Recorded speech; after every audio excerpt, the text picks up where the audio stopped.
नमस्कार दोस्तों, स्वागत है आप सभी का हमारे YouTube चैनल तत्काल एजुकेशन पे। दोस्तों उम्मीद करते हैं आप सभी बहुत अच्छे होंगे, आपकी तैयारी भी काफी जबरदस्त तरीके से चल रही होगी।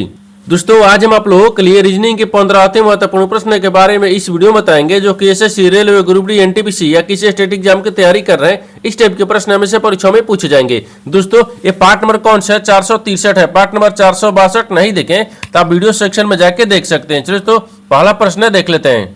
दोस्तों पहला प्रश्न है, इसमें देखिए नीचे दी गई श्रृंखला श्रेणी में प्रश्नार्थक चिन्ह के स्थान पर कौन सी संख्या आएगी। देखिए नीचे यहाँ पर आपको एक श्रृंखला दी है, इन श्रृंखला में बताना है कि इस प्रश्नार्थक के चिन्ह पर इन चार ऑप्शन में से कौन सी संख्या यहाँ पर भरा जाएगा। देखिए तो यहाँ पर सबसे पहले ध्यान से देखते हैं कि श्रृंखला किस प्रकार से चल रहा है। ठीक है, देखिए यहाँ पर आपको 501 हो रहा है। ठीक है, 501 से क्या हो रहा है? 500 हो रहा है। फिर 500 से यहाँ पर 497 हो रहा है, 497 से 492 हो रहा है, 492 से 485 हो रहा है, और 485 से आपको अगला संख्या ज्ञात करना है। देखिए यहाँ पर ध्यान से इन श्रृंखला को ध्यान से देखने के बाद में क्या दिख रहा है। देखिए 500 से क्या हो रहा है, यानी 501 से क्या हो रहा है? 500 हो रहा है, यानी -1 कर रहा है। देखिए यानी 500 से क्या हो रहा है? 497 हो रहा है, तो -3 कर रहा है।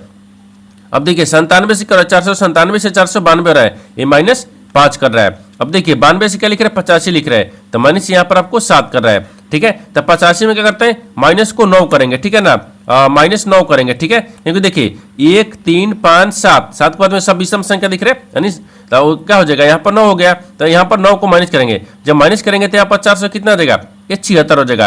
यानी इस प्रश्नार्थक चिन्ह पर कौन सी संख्या भरा जाएगा? 476 हो जाएगा। तो 476 को देखते हैं किस ऑप्शन में दिख रही है, यानी ऑप्शन नंबर बी में दिख रहा है, यानी ऑप्शन नंबर बी आपका सही हो जाएगा। दोस्तों उम्मीद करता हूं इस प्रश्न को भी आप अच्छी तरह से समझ पाओगे। नेक्स्ट प्रश्न देख लेते हैं। दोस्तों दूसरा प्रश्न है, इसमें देखिए नीचे दिए गए विकल्पों में से संबंधित संख्या को चुनिए। देखिए नीचे यहाँ पर आपको एक संबंधित संख्या दिया है। देखिए MEN जो है ना, यहाँ पर आपको 32 ले समेत है। ठीक उसी प्रकार से बताना है कि यहाँ पर देखिए COW जो है ना, इस प्रश्नार्थक के चिन्ह पर इन चार ऑप्शन से किसे समेत होगा। देखिए तो यहाँ पर सबसे पहले प्रश्न को समझते इसे बोल कर, ठीक है ना। देखिए यहाँ पर क्या बोल रहा है, यानी यहाँ पर आपको यहाँ पर देखिए मेन दिया है, मेन को क्या लिख रहे हैं? 32 लिख रहे हैं। उसी प्रकार से काउ को लिखेंगे, क्या लिखा जाएगा? तो सबसे पहले ना ध्यान से देखते हैं कि यहाँ पर आपको मेन को कैसे लिख रहे हैं। ठीक है ना, देखिए इनको 32 कैसे लिखा है, तो काउ को भी लिखेंगे। देखिए यहाँ पर आपको मेन दिख रहा है, मेन में देखिए यहाँ पर आपको कौन कौन सा अक्षर दिया है। अब सभी अक्षर को क्या करेंगे ना, यहाँ पर आपको अक्षर का मान लिखेंगे। ठीक है ना, देखिए जैसे यहाँ पर आपको दिख रहा है एम दिख रहा है, ये आपको ई दिख रहा है, और यहाँ पर ये एन दिख रहा है। इन सबका स्थानीय मान लिखते हैं। देखिए यहाँ पर एम कितने पाता है? 13 पाता है। ई कितने पाता है? 5 पाता है। और एन कितने पाता है? 14 पाता है। इन सबको एक बार जोड़ कर देखते हैं। ठीक है, देखिए इनको आपको जोड़ेंगे, तो 13 दूनी के 26 एक 27 हो गया, 27 हो गया, 27 3 30 है, 5 वहां देखिए यहाँ पर कितना गया? 32 आ गया। यानी MEN को सबको स्थानीय मान लिखेंगे और यहाँ पर जोड़ देंगे। जोड़ने के बाद में जो यहाँ पर आपको 32 आ जाएगा ना, वो 32 आ गया है। ठीक है, उसी प्रकार से यहाँ पर काउ लिख रहे हैं ना, उसको भी रखेंगे। देखिए C का स्थानीय मान, O का स्थानीय मान और W का स्थानीय मान है, सबको जोड़ेंगे। C 3 पाता है, O कितने पाता है? 15 पा, और W कितने पाता है? 23 पा। इन सबको जोड़ेंगे। ठीक है ना, देखिए इनको भी क्या करते हैं? आपस में जोड़ लेते हैं। देखिए इनको जोड़ने पर कितना आ जाएगा? ये आपको 41 आ जाएगा। कितना क्या? 41 आ जाएगा। यानी इस प्रश्नार्थक चिन्ह पर कौन सी संख्या भरा जाएगा? 41 हो जाएगा। तो 41 को देखते हैं किस ऑप्शन में दिख रही है, यानी ऑप्शन नंबर बी में दिख रहा है, यानी ऑप्शन नंबर बी आपका सही हो जाएगा। दोस्तों उम्मीद करता हूं इस प्रश्न को भी आप अच्छी तरह से समझ पाओगे। नेक्स्ट प्रश्न देख लेते हैं। दोस्तों तीसरा प्रश्न है, इसमें दिया कि हितेश अपनी कक्षा में शीर्ष ले 28वें स्थान पर तथा नीचे से 13वें स्थान पर है, उसकी कक्षा में कितने विद्यार्थी हैं। देखिए यहाँ पर सबसे पहले प्रश्न को समझिए से बोलकर, ठीक है ना। देखिए यहाँ पर क्या बोल रहा है, ये बोल रहा है कि यहाँ पर हितेश है, हितेश अपनी कक्षा में जो शीर्ष ले, यानी ऊपर से जो है ना वो 28वें स्थान पर है, और नीचे से क्या है? 13वें स्थान पर है। तो उसकी कक्षा में कुल कितने विद्यार्थी हैं, आपको इसी को बताना है। देखिए तो यहाँ पर क्या करिएगा, वीडियो को रोक कर खुद अपने आप से बनाने की कोशिश करिएगा, और 15 प्रश्न में से अपने कितने प्रश्न सही किए वीडियो को लास्ट में कमेंट में जरूर बताइएगा। और इस चैनल पर पहली बार आए तो चैनल को सब्सक्राइब कर बेल आइकन घंटी को प्रेस जरूर कर लीजिए, क्योंकि सबसे पहले इस तरह क्लास आपको मिलता रहे। देखिए तो यहाँ पर सबसे पहले ध्यान से देखते हैं ना, हितेश क्या है? अपनी कक्षा में शीर्ष ले 28वें स्थान पर है। यहाँ पर 28वें हो गया। आगे दिया है कि देखिए स्थान पर है, और तथा नीचे से 13वें स्थान पर है, तो नीचे से यहाँ पर आपको 13वें स्थान पर लिखेंगे। ठीक है, तो तथा उसकी कक्षा में कुल कितने विद्यार्थी हैं। जब देखिए उसकी कक्षा में कितने विद्यार्थी पूछेगा ना, तो इन दोनों को आपस में जोड़ लेंगे। कितने पूछेगा तो जोड़ेंगे और -1 कर लेंगे। इसको जोड़ने के बाद में कितना आ जाएगा, और यहाँ पर 8 3 11 आ गया। ठीक है, फिर यहाँ पर 2 1 3 1 4 कितना गया 41 आ गया। 41 में से 1 को घटा लेंगे, कितना बचेगा 40 हो गया। यानी उसकी कक्षा में कुल कितने विद्यार्थी हैं 40 को है। तो 40 को देखते हैं किस ऑप्शन दिख रही है, यानी ऑप्शन नंबर यहाँ पर आपको डी में दिख रहा है, यानी ऑप्शन नंबर डी आपका सही हो जाएगा। दोस्तों उम्मीद करता हूँ इस प्रश्न को भी आप अच्छे तरह से समझ पाओगे। नेक्स्ट प्रश्न देख लेते हैं।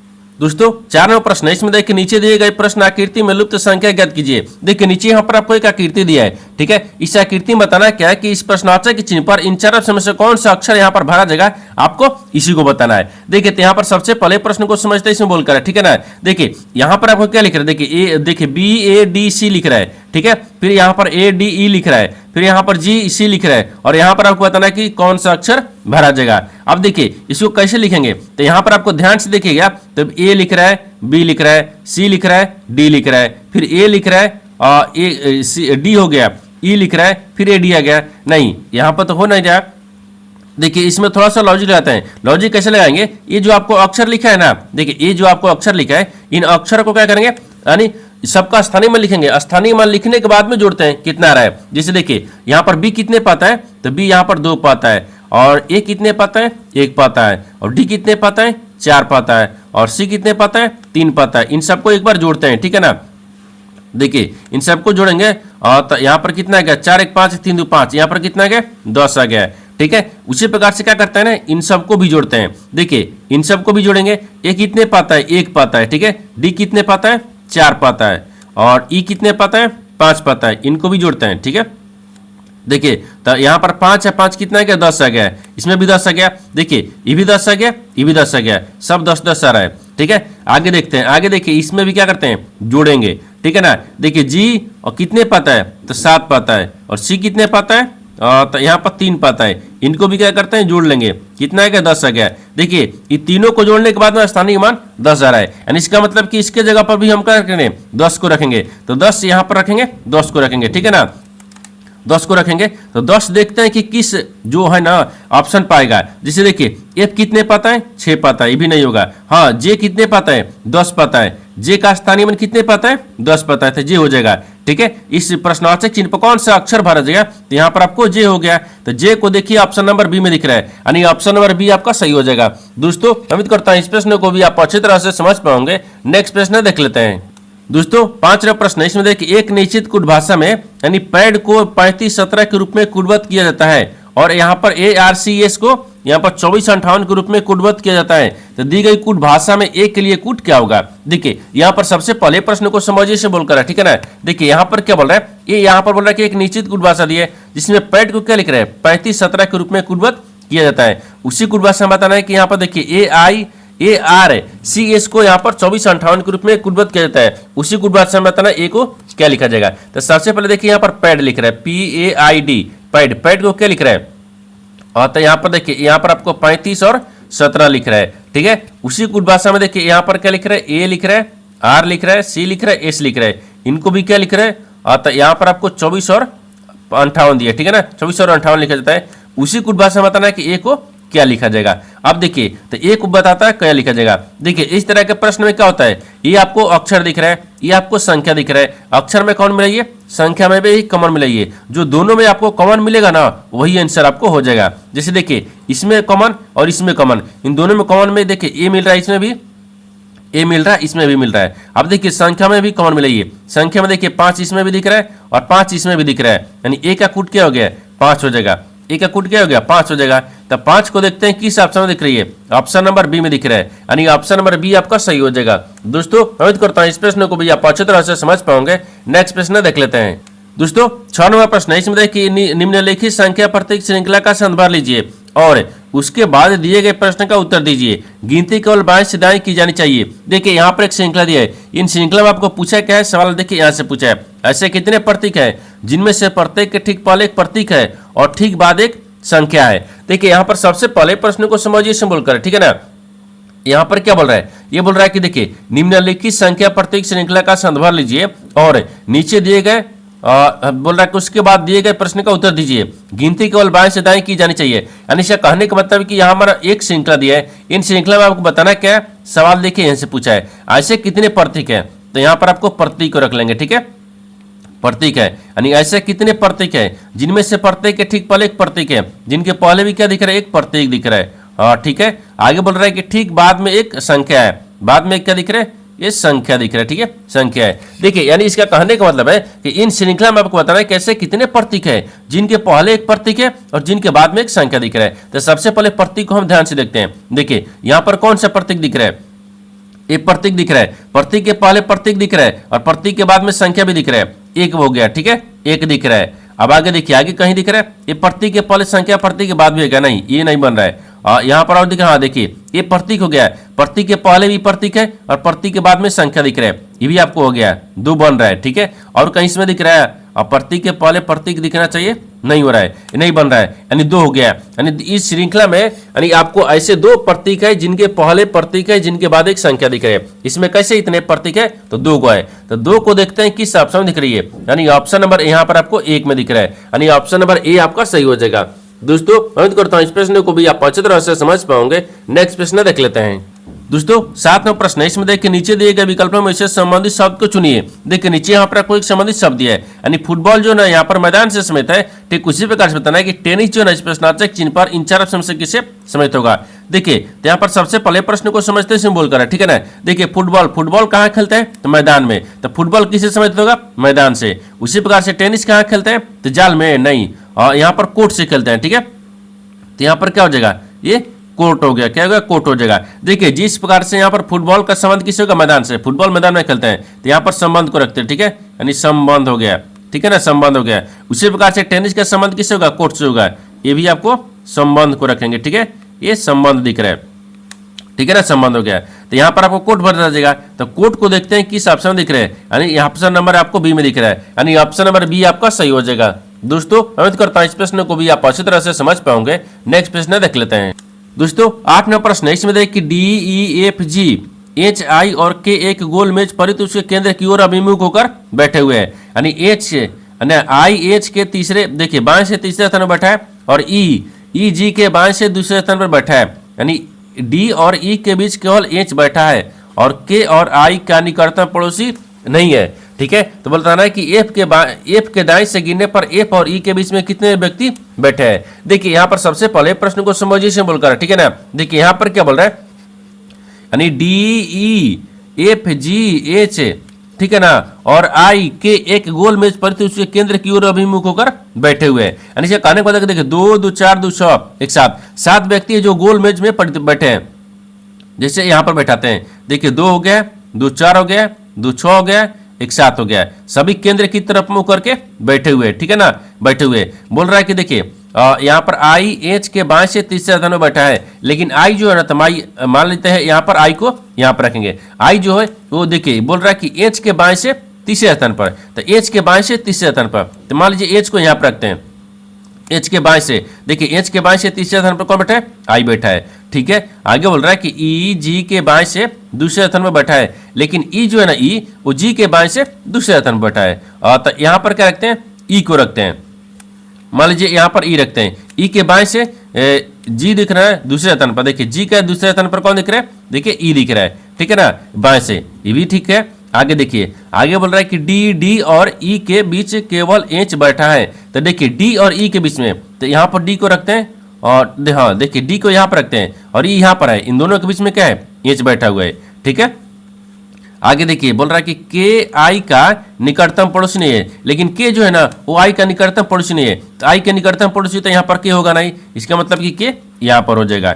ठीक है, तो यहाँ पर कौन हो गया, एफ हो जाएगा। अब वो हो गया। आगे बोल रहा है कि देखिए एफ के दाहिने से गिनने पर एफ और ई के बीच में कितने व्यक्ति बैठे हैं। ये बोल रहा है कि देखिए एफ के दाहिनी ओर से गिनने पर, ई एफ दिख रहा है, एफ के दाहिनी ओर से गिनने पर, ठीक है ना, देखिए एफ के दाहिनी ओर से अगर गिनने पर एफ है, और यहाँ पर क्या दिख रहा है, ई दिख रहा है, तो एफ और ई दिख रहा है, इन दोनों के बीच में कितने व्यक्ति हैं, देखिए 1 2 2 व्यक्ति हैं, इन दोनों के बीच में कितने व्यक्ति बैठे हैं, तो 2 व्यक्ति बैठे हैं। तो 2 को देखते हैं किस ऑप्शन में दिख रही है, यानी ऑप्शन नंबर डी में दिख रहा है, यानी ऑप्शन नंबर डी आपका सही हो जाएगा। दोस्तों उम्मीद करता हूं इस प्रश्न को भी आप अच्छी तरह से समझ पाओगे। नेक्स्ट प्रश्न देख लेते हैं। दोस्तों 9वां प्रश्न है, इसमें देखिए उस वे नारे का चयन करें जो दिए गए वर्गों के बीच संबंध को श्रोता और विषय दर्शाता है। देखिए नीचे यहाँ पर आपको 3 शब्द दिए, इन तीनों शब्द को बताना कि आपस में कैसे समझता है और इन 4 वेन डायग्राम में से कौन सा वेन डायग्राम बनेगा। देखिए यहाँ पर सबसे पहले ध्यान से देखते हैं कि तीनों शब्दों में से कॉमन कौन सा मिल रहा है। ठीक है, देखिए यहाँ पर आपको क्या दिया है, केला दिया है, भोजन दिया है और फल दिया है। इन तीनों शब्दों में से सबसे कॉमन क्या दिख रहा है, सबसे कॉमन यहाँ पर आपको भोजन दिख रहा है।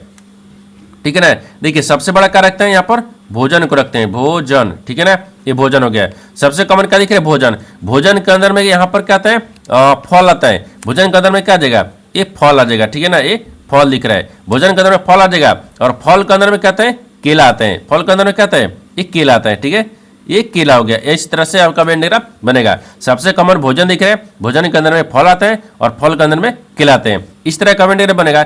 इस तरह का वेन डायग्राम देखते हैं किस ऑप्शन में दिख रही है, यानी ऑप्शन नंबर यहाँ पर आपको 4 में दिख रहा है, यानी ऑप्शन नंबर 4 आपका सही हो जाएगा। दोस्तों उम्मीद करता हूं इस प्रश्न को भी आप अच्छी तरह से समझ पाओगे। नेक्स्ट प्रश्न देख लेते हैं।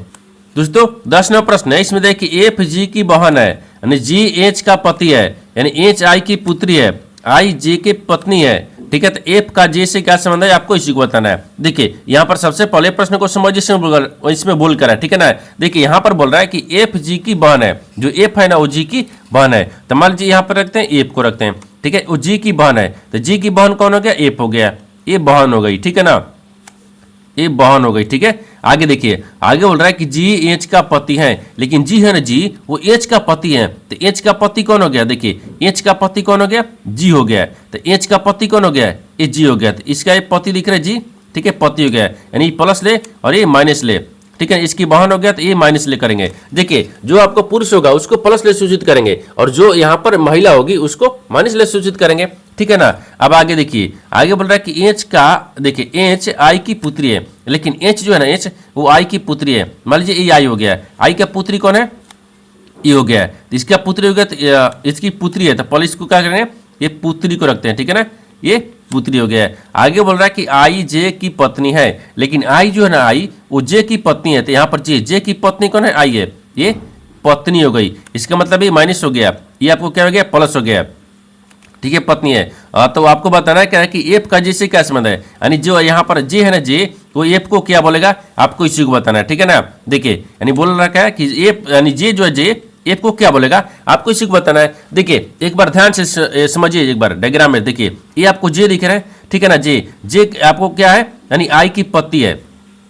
सॉरी, यहाँ पर जे की पत्नी कौन हो गई, आई हो गई। हाँ, जे की पत्नी जब आई हो गई, आई की पुत्री एच हो गई। देखिए ये दोनों आपस में क्या हो गया, पति पत्नी हो गया। जब ये दोनों आपस में पति पत्नी हो गया और इसका पुत्री क्या दिख रहा है, एच दिख रही है। जब जे का भी पुत्री हो जाएगी, आई का भी पुत्री होगा, क्योंकि पति पत्नी है, पुत्री हो गई। और पुत्री का क्या दिख रहा है, पति दिख रहा है। पुत्री का ये क्या हो गया, पति हो गया। यानी देखिए जे का भी आपको ये जी दामाद हो गया और आई का भी दामाद हो गया, जी दामाद लगेगा। ठीक है, अब देखिए यानी दामाद की बहन हो गई, ये क्या हो गई, दामाद के बहन, दामाद के बहन हो गई। तो यहाँ पर आपको देखिए कि पुत्री के पति की माता, माता थोड़ी होगी, नहीं होगी, यानी माता होगी नहीं होगी, और बहन होगी नहीं होगी। देखिए पुत्री के पति की बहन, हाँ ये हो जाएगी, क्योंकि देखिए जे का पुत्री, जे का और आई का दोनों का पुत्री कौन हो गया, एच हो गया। एच का पति कौन हो गया, यहाँ पर डी हो गया, जी हो गया, और जी की बहन कौन हो गई, एफ हो गई। तो आपसे वही पूछा है कि एच जो है ना, जे जो है ना, एफ को क्या बोलेगा। देखिए तो इसकी पुत्री की, देखिए इसकी पुत्री की पति के बहन है,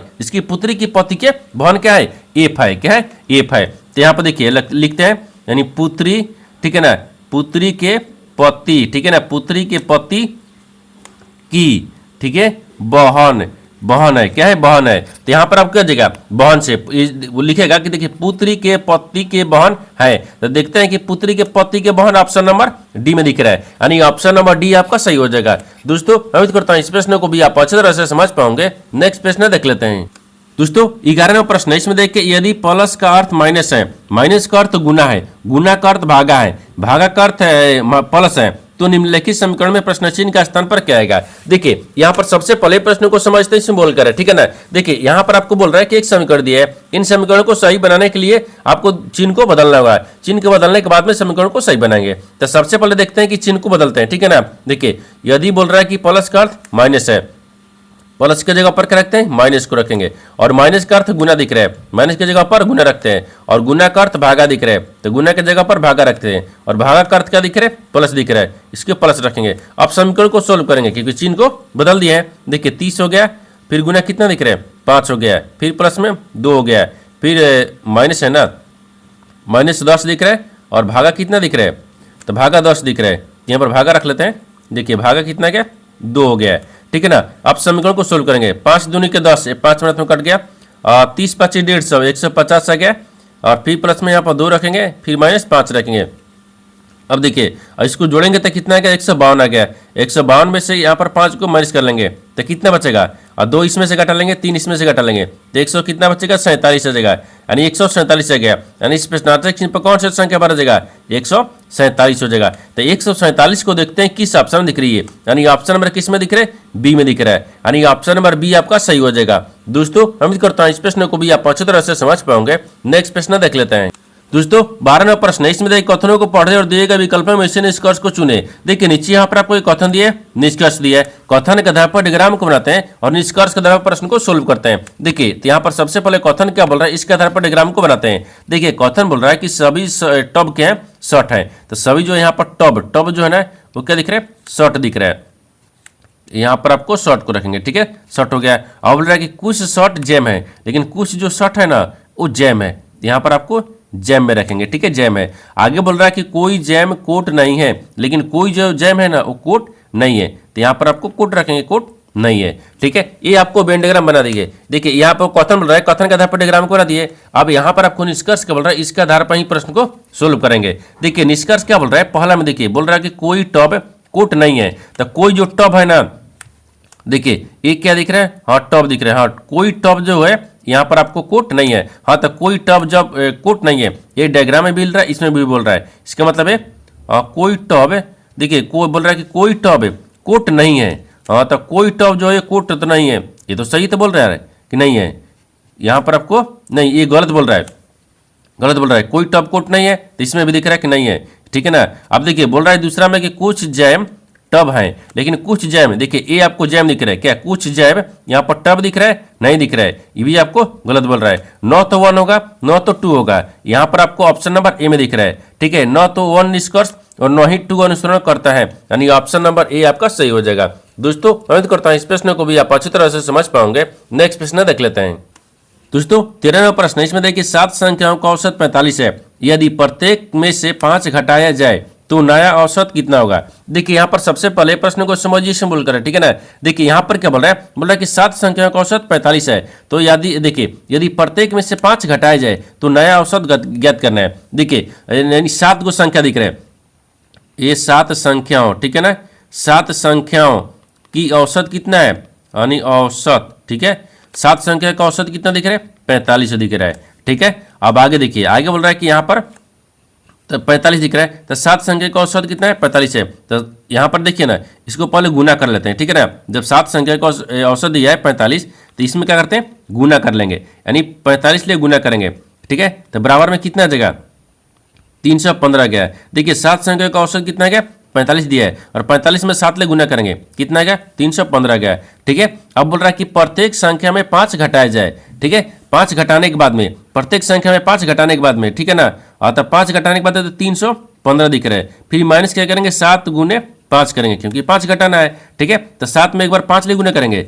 ठीक है, और इसमें माइनस करेंगे, तो 300 क्या दिख रहे हैं, 15 हो गया, ये 7 5 35 हो गया, इसको माइनस कर लेंगे, ठीक है। जब माइनस करेंगे तो यहाँ पर कितना आ जाएगा, ये 280 आ जाएगा, कितना गया, 5 में से 5 घटेगा 0, और इसमें 11 में से 3 घटाएंगे, और हाँ 11 में से 3 घटाएंगे, 8 3 11, ठीक है, और ये 2 बच गया, और यहाँ पर 2 बच गया, ठीक है, 280 गया। अब 280 आ गया, अब इसे आपने क्या पूछा है, नया औसत पूछा है, ये तो 280 आ गया है ना, अब नया औसत पूछा है, ठीक है। देखिए यानी नया औसत, ठीक है, औसत दिख रहा है, ठीक है ना, यहाँ पर आपको दिख रहा है औसत हो गया, ठीक है, औसत दिख रहा है। नया औसत कितना गया, देखिए तो नया औसत में यहाँ पर सबसे पहले क्या करते हैं, 280 रखेंगे, ठीक है। अब 280 में क्या करते हैं, 7 ले भाग करेंगे, ठीक है ना, तो यहाँ पर आपको 40 आ गया, कितना आएगा, 40 आ गया। तो आपसे वही पूछा है कि देखिए नया औसत क्या होगा, तो यहाँ पर आपको 40 हो जाएगा। तो 40 को देखते हैं किस ऑप्शन दिख रही है, यानी ऑप्शन नंबर यहाँ पर आपको सी में दिख रहा है, यानी ऑप्शन नंबर सी आपका सही हो जाएगा। दोस्तों उम्मीद करता हूं इस प्रश्न को भी आप अच्छी तरह से समझ पाओगे। नेक्स्ट प्रश्न देख लेते हैं। दोस्तों 14वां प्रश्न है, इसमें देखिए a अनुपात b बराबर 2:3 है और b c से 20% कम है, तो c a से कितना प्रतिशत अधिक है आपको इसी को बताना है। देखिए तो यहाँ पर सबसे पहले प्रश्न को समझिए, इसमें बोल कर है, ठीक है ना। देखिए ये बोल रहा है कि a अनुपात b बराबर इतना दिया है और b c से 20% कम है, तो c a के प्रतिशत से कितना कम है आपको बताना है। देखिए तो सबसे पहले देखते हैं a अनुपात b बराबर कितना दिया है, 2:3 दिया है। और फिर इसके बाद में क्या रखते हैं ना, यहाँ पर रखते हैं। देखिए इसको यहाँ पर रखेंगे, ठीक है। देखिए यहाँ पर रखते हैं a अनुपात b बराबर 2:3 आ गया, ठीक है, 3 आ गया। फिर यहाँ पर आपको क्या दिया है, ये अनुपात b हो गया। फिर यहाँ पर आपको देखिए b अनुपात c, तो इसको पहले क्या करते हैं, देखिए इसको क्या करें, इसको पहले हटा देते हैं, ठीक है, इसको हटाते हैं, ठीक है ना, इसको पहले हटा देंगे। अब देखिए a अनुपात b हो गया, ठीक है ना। फिर यहाँ पर b अनुपात c आ गया। अब इसके बराबर में देखिए इसको रखते हैं यहाँ पर, हाँ यहाँ पर रखेंगे 2:3 हो गया। फिर यहाँ पर आपको क्या दिख रहा है, और 4:5 आ गया। आपको ये कैसे आ गया, देखिए इसको आपको आपस में जोड़ेंगे, 5 आ गया ना। देखिए 20% कम बोल रहा है, 20% कम बोल रहा है, ठीक है, इतना आ गया। अब इसको सोल्व करेंगे। देखिए तो 3 5 15 और 4 3 12 और 4 दूनी 8, यानी देखिए इतना आ गया। कितना आ गया, देखिए a अनुपात b अनुपात c बराबर में आपको इतना आ गया, ठीक है ना, इतना आ गया, तीनों का मान आ गया। लेकिन आपसे क्या पूछा है कि c a से कितना प्रतिशत अधिक है। अब ये कितना प्रतिशत अधिक पूछा है आपको इसको बताना है। देखिए तो c का मान कितना दिया है, c आपको 15 दिया है। देखिए c का मान कितना दिया है, 15 दिया है, और a का मान कितना दिया है, 8 दिया है। इसको माइनस में 8, इसको 8 करेंगे ना, 8 हो जाएगा, और बटा में कितना करेंगे, 8 रखेंगे। ये गुने कितना होता है, 100 होता है, ठीक है। अब देखिए इसको क्या करते हैं ना, जब 8 को घटाएंगे तो यहाँ पर 7 बच गया, 7 बटा में 8 आ गया है, ठीक है, और गुने कितना आ गया, 100 आ गया। अगर इसको काटेंगे तो ये 2 मर्त में, ये काटेंगे तो 25 मर्त में, ठीक है, और इसको गुना करेंगे और तो 175 आ गया, और फिर 2 से भाग करेंगे तो कितना मर्त में आ जाएगा, और 87, ठीक है ना। ये कितना मर्त में कट रहा है, देखिए 87.5%, ठीक है। तो देखिए यहाँ पर इसको कटाने के बाद में कितना आ गया, 87.5%, तो 87.5% आ गया। तो आपसे पूछा क्या है, आपसे वही पूछा है कि देखिए यहाँ पर कितने प्रतिशत अधिक है, यानी सी ए से कितने प्रतिशत अधिक है, तो सी ए से कितने प्रतिशत, तो 87.5% है। तो 87.5% को देखते हैं किस ऑप्शन में दिख रही है, यानी ऑप्शन नंबर यहाँ पर आपको ए में दिख रहा है, यानी ऑप्शन नंबर ए आपका सही हो जाएगा। दोस्तों उम्मीद करता हूं इस प्रश्न को भी आप अच्छी तरह से समझ पाओगे। नेक्स्ट प्रश्न देख लेते हैं। दोस्तों 15 प्रश्न है, इसमें देखिए यदि किसी गोले के त्रिज्या में 50% की वृद्धि की जाती है तो पृष्ठीय क्षेत्रफल में देखिए क्षेत्रफल में प्रतिशत वृद्धि ज्ञात कीजिए। देखिए यहाँ पर सबसे पहले प्रश्न को समझिए से बोलकर, ठीक है ना। देखिए यहाँ पर क्या बोल रहा है, ये बोल रहा है कि किसी गोले की त्रिज्या, देखिए त्रिज्या में यानी 50% की वृद्धि की जाती है तो पृष्ठीय क्षेत्रफल में प्रतिशत की वृद्धि ज्ञात कीजिए, आपको बताना है। देखिए जब वृद्धि पूछा है तो यहाँ पर क्या होता है, एक फार्मूला होता है, देखिए जैसे x प्लस वाई, ठीक है ना, फिर प्लस में y, हाँ नहीं यहाँ पर ऐसे कुछ होगा, यहाँ पर x प्लस वाई हो गया, ठीक है। फिर यहाँ पर x, फिर यहाँ पर गुना, x गुने कितना होता है y, इस बटा में क्या होता है 100 होता है। बस इसी फार्मूला बैठा लेना है। देखिए 50% की वृद्धि बोल रहा है तो यहाँ पर आपको 50 हो गया, फिर प्लस में 50 हो गया, फिर प्लस में 50 गुने यहाँ पर 50 हो गया, फिर बटा में 100 आ गया, 2 जीरो से काट दिए, तो यहाँ पर क्या करेंगे 100 आ गया, और यहाँ पर क्या करेंगे 50 25 हो गया, ठीक है ना। इसको जोड़ेंगे तो कितना आ गया 125 आ गया। तो आपसे वही पूछा है कि देखिए क्षेत्रफल वृद्धि, यहाँ बोल रहा है कि तो पृष्ठीय क्षेत्रफल में प्रतिशत वृद्धि ज्ञात कीजिए, तो प्रतिशत वृद्धि कितना आ गया 125 आ गया। तो 125 को देखते हैं किस ऑप्शन में दिख रही है, यानी ऑप्शन नंबर यहाँ पर आपको ए में दिख रहा है, यानी ऑप्शन नंबर ए आपका सही हो जाएगा। दोस्तों उम्मीद करता हूं इस प्रश्न को भी आप अच्छी तरह से समझ पाओगे। नेक्स्ट वीडियो में मिलते हैं, तब तक जय हिंद। दोस्तों इस चैनल पर पहली बार आए तो चैनल को सब्सक्राइब कर बेल आइकन घंटी को प्रेस जरूर कर लीजिए, क्योंकि सबसे पहले इस तरह क्लास आपको मिलता रहे। और इन सारे प्रश्न का पीडीएफ आपको टेलीग्राम पर मिल जाएगा, जो कि इस वीडियो का डिस्क्रिप्शन में लिंक दिया गया है।